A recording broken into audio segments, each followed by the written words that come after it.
الحمد لله رب العالمين والصلاة والسلام على نبينا محمد وعلى آله وأصحابه أجمعين ومن تبعهم بإحسان إلى يوم الدين اما بعد۔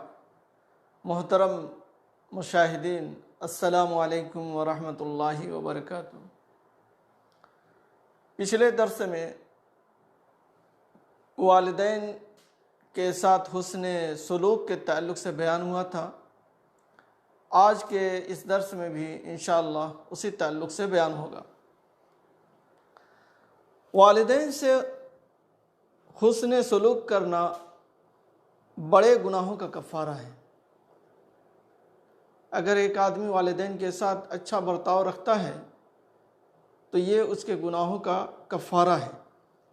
حضرت عبداللہ ابن عمر رضی اللہ عنہما کا بیان ہے کہ ایک آدمی آیا اور اس نے کہا، اللہ کے رسول، میں نے ایک بہت بڑا گناہ کیا ہے، تو کیا میری توبہ کی قبولیت کا کوئی راستہ ہے؟ تو آپ صلی اللہ علیہ وسلم نے فرمایا، کیا تمہاری ماں زندہ ہے؟ اس نے کہا نہیں۔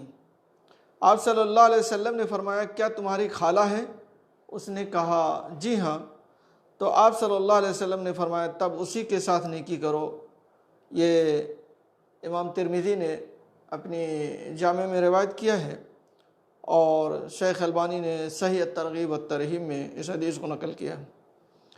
تو میرے بھائیو اور دوستو، اس حدیث سے معلوم ہوتا ہے کہ اگر کوئی آدمی گناہ کرتا ہے تو اس کا کفارہ یہ ہے کہ اپنے والدین کی خدمت کرے، اور والدین میں سے کوئی موجود نہیں ہے تو خالہ اگر ہے تو خالہ ہی کی خدمت کرے۔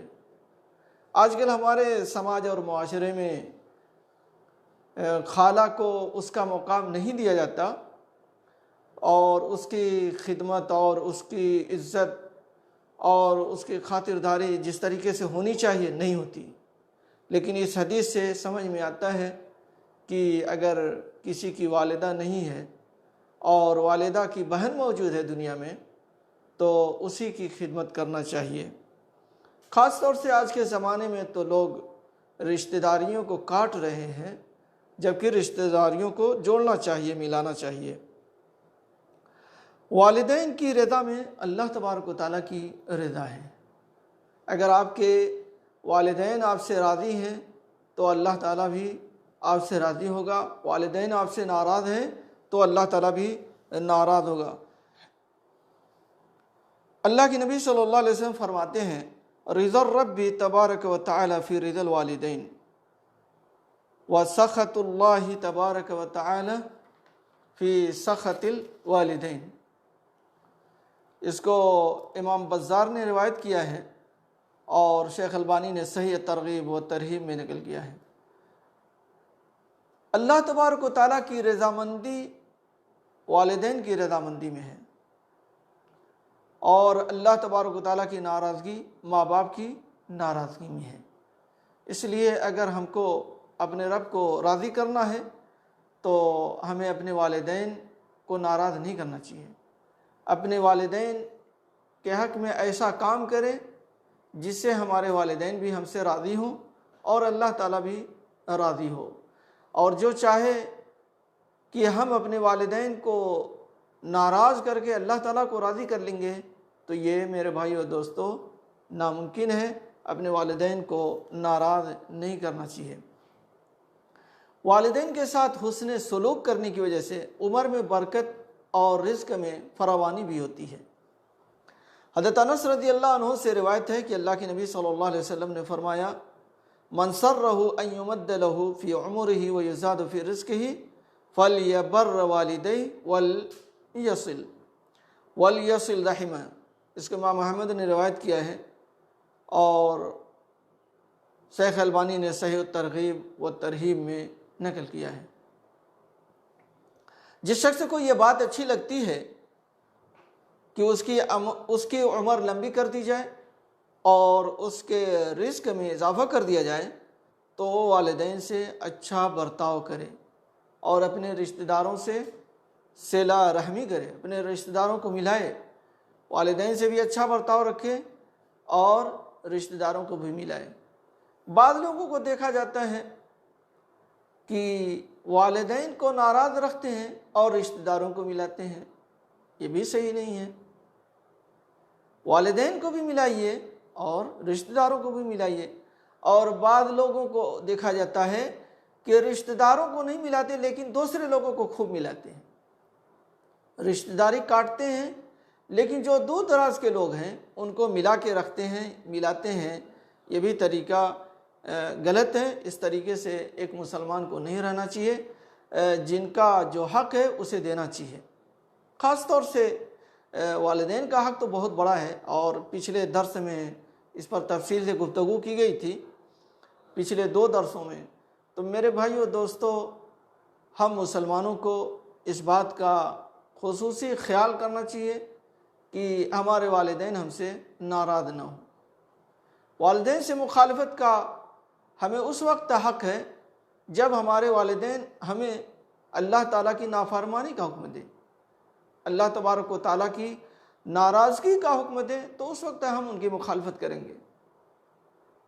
لیکن اللہ تبارک و تعالیٰ کی رضا میں کوئی کام کہہ رہے ہیں اور پھر ہم اپنے والدین کو نظر انداز کر دیں، ان کی باتوں کو چھوڑ دیں، عمل نہ کریں، ان کو ناراض رکھیں، تو یہ میرے بھائی اور دوستو بہت بڑا گناہ ہے۔ اور جب والدین ناراض ہوں گے، اللہ تعالیٰ ناراض ہوگا، تو پھر ہماری عبادتیں قبول کیسے ہوں گی؟ ہم تو عبادت اسی لیے کرتے ہیں تاکہ اللہ تبارک و تعالیٰ ہم سے راضی ہو جائے۔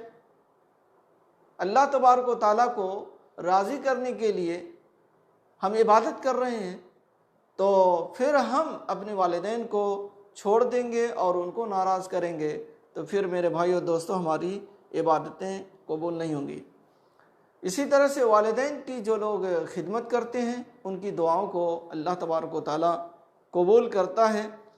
جیسا کہ ایک روایت عبداللہ ابن عمر رضی اللہ عنہما سے کہ اللہ کے نبی صلی اللہ علیہ وسلم نے فرمایا کہ 3 آدمی پیدل چل رہے تھے، جا رہے تھے کہیں، اچانک بارش شروع ہو گئی، جس کی وجہ سے انہیں ایک پہاڑ کی ایک غار میں پناہ لینی پڑی۔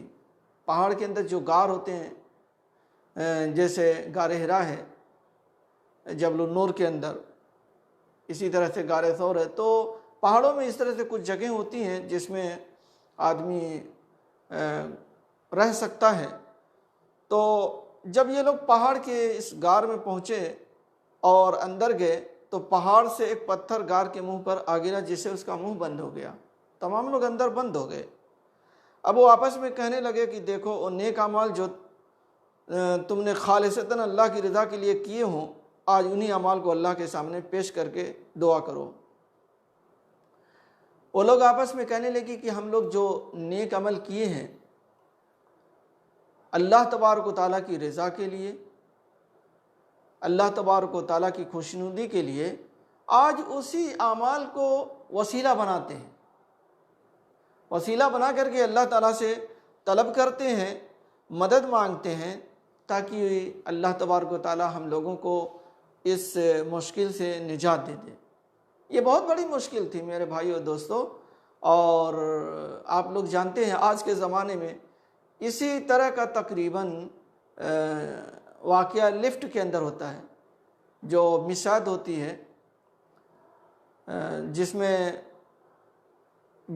بلڈنگوں میں ایک فلور سے دوسرے فلور پر جایا جاتا ہے۔ بعض دفعہ اس میں آدمی پھنس جاتا ہے اور لائٹ کٹ گئی، بجلی نہیں ہے، کوئی آس پاس نہیں ہے، قریب میں نہیں ہے، اور بعض دفعہ ایسا بھی ہوا کہ کتنے لوگ اس میں مر بھی گئے، اس لیے کہ کوئی ان کی مدد کے لیے نہیں آ سکا، اور اس میں رہے اور سانس میں دقت ہوئی اور اس دنیا سے چلے گئے۔ چنانچہ ان لوگوں نے اپنے اپنے نیک اعمال کا وسیلے لگایا۔ اس میں سے ایک آدمی تھا جو اللہ تبارک و تعالیٰ کے سامنے کہا کہ میرے والدین بوڑھے تھے اور میرے چھوٹے چھوٹے بچے تھے، میں بکریاں چراتا اور ان کے لیے دودھ لے آتا، اور شام کو جب گھر واپس لوٹا، یعنی ایک روز ایسا ہوا کہ جب میں گھر واپس لوٹا تو سب سے پہلے اپنے والدین کو دودھ پیش کرنا تھا، پھر اپنے بچوں کو اپنے والدین کو دیتا پھر اپنے بچوں کو دیتا۔ ایک دن میں چراگاہ دور ہونے کی وجہ سے گھر میں تاخیر سے پہنچا، یعنی یہ شخص دور چلا گیا یا چراگاہ دور تھی اس کی وجہ سے تاخیر ہو گئی، تو میں نے دیکھا کہ میرے والدین سو چکے ہیں۔ میں نے دودھ لیا اور ان کے سر کے قریب کھڑا ہو کر ان کے جاگنے کا انتظار کرنے لگا، اور میں اس بات کو ناپسند کرتا تھا کہ میں خود انہیں جگاؤں، اور یہ بھی نہیں چاہتا تھا کہ میں بچوں کو ان سے پہلے دودھ پلاؤں، حالانکہ بچے بھوک کی وجہ سے میرے پیروں کے قریب بلبلا رہے تھے، لہذا میں اسی طرح ان کے جاگنے کا انتظار کرتا رہا، اور وہ سوئے رہے اور میرے بچے بلبلاتے رہے یہاں تک کہ فجر ہو گئی۔ تو کہا کہ اے اللہ، تجھے معلوم ہے کہ میں نے یہ عمل صرف تیری رضا کے لیے کیا تھا، لہذا تو اس پتھر کو کم از کم اتنا ہٹا دے کہ ہم آسمان کو دیکھ سکیں۔ تو اللہ تبارک و تعالیٰ نے اس کی دعا کو قبول کر لی اور پتھر کو تھوڑا سا ہٹا دیا۔ تو اس شخص نے اپنی طرف سے جو اپنے والدین کی خدمت کے لیے خدمت کرتے تھے اور دودھ پیش کرتے تھے، اور بچوں کو اور اپنے گھر والوں کو، اپنے بیوی بچوں کو بعد میں پیش کرتے تھے، پہلے والدین کو پیش کرتے تھے پھر اپنے بچوں کو، تو یہ بہت اچھا عمل ہے اور بہت اچھا کارنامہ ہے۔ ایک مسلمان کو بھی ایسے ہی کرنا چاہیے کہ اپنے والدین کو اپنے گھر میں ہر ایک کے اوپر ترجیح دینا چاہیے، لیکن آج اس کے برعکس ہمارے سماج اور معاشرے میں ہے، ہم اپنے والدین کی بات کم سنتے ہیں اور اپنی بیوی اور بچوں کی بات زیادہ سنتے ہیں۔ ایسا نہیں ہونا چاہیے، ایسا نہیں کرنا چاہیے۔ چنانچہ انہوں نے اپنے اس بہترین عمل کو وسیلہ بنایا، اللہ تعالیٰ کے سامنے پیش کیا، تو اللہ تعالیٰ نے اس کی مدد کی۔ اسی طریقے سے دو لوگ اور تھے ان کے ساتھ، ان لوگوں نے بھی اپنے عمل کا وسیلہ لگایا، تو پھر اللہ تعالیٰ نے ان تینوں آدمیوں کی مدد کی اور پتھر کو وہاں سے ہٹا دیا۔ تو کہنے کا مطلب یہ ہے کہ والدین کی خدمت کرنا، ان کے امور کو بجا لانا اور ان کو ناراض نہ کرنا، یہ بہت ہی اچھا اور بہت ہی عظیم عمل ہے، اور اس عمل پر اللہ تبارک و تعالیٰ ایسے آدمی کی عمر بھی دراز کرتا ہے، رزق میں وسعت پیدا کرتا ہے، اور کبھی بھی کسی بھی مصیبت کے وقت ایسا آدمی اللہ تعالیٰ کو پکارتا ہے تو اللہ تعالیٰ اس کی دعا کو بھی قبول کرتا ہے۔ اس کا مطلب یہ ہوا کہ اگر ہم اپنے والدین کو ناراض کریں گے تو ہماری عمر میں بھی کمی ہوگی اور ہمارے رزق میں بھی کمی ہوگی، اور ہم دعا بھی کریں گے تو اللہ تعالیٰ نہیں سنے گا۔ ہم دعا بھی کریں گے تو اللہ تبارک و تعالیٰ نہیں سنے گا، تو میرے بھائیو دوستو، اور کیسے سنے گا؟ اللہ تبارک و تعالیٰ تو ناراض ہے، والدین ناراض ہیں تو اللہ تعالیٰ ناراض ہے، پھر وہ کیسے سنے گا؟ اس لیے میرے بھائیو دوستو، ہمیں ہوش کے ناخن لینی چاہیے، اور اگر اس طرح کا معاملہ ہو ہمارے گھر میں تو ہمیں اس کو دور کرنا چاہیے، پہلی فرصت میں اس کو ختم کرنا چاہیے، اور والدین کی بڑھ چڑھ کر خدمت کرنی چاہیے۔ یہ نہیں دیکھنا چاہیے کہ والدین ہمارے ساتھ میں نہیں ہیں، وہ تو چھوٹے بھائی کے ساتھ میں ہیں، یا اپنے چھوٹے بیٹے کے ساتھ ہیں، یا اپنے بڑے بیٹے کے ساتھ ہیں، ہمارے ساتھ نہیں ہیں، چاہے وہ کسی کے ساتھ ہوں۔ ہر ایک کا حق بنتا ہے، ہر ایک کا فرض ہے کہ اپنے والدین کی خدمت اپنی وسعت اور طاقت کے مطابق کرے، لیکن آج ہمارے سماج اور معاشرے میں بہت بڑا مسئلہ یہی ہے کہ آج کے نوجوان اپنے ماں باپ کو کنارے لگا دیتے ہیں، درکنار کر دیتے ہیں۔ ایسا نہیں کرنا چاہیے، والدین کی دعاؤں کا ہم ہمیشہ محتاج ہیں، والدین کی دعاؤں کے ہم ہمیشہ محتاج ہیں، اور اللہ تعالیٰ والدین کی دعاؤں کو سنتا بھی ہے۔ اگر وہ بد دعا کریں گے پھر ہم کبھی بھی اس دنیا میں اور اس زندگی میں کامیاب نہیں ہو سکیں گے۔ اللہ تعالیٰ سے دعا ہے کہ کہ اللہ تعالی ہم تمام لوگوں کو اپنے والدین کی خدمت کرنے اور ان کے ساتھ حسن سلوک سے پیش آنے کی توفیق عطا فرمائے، آمین۔ وآخر دعوانا ان الحمد للہ رب العالمین، وصلی اللہ علی نبینا محمد وعلی آلہ واصحابہ اجمعین۔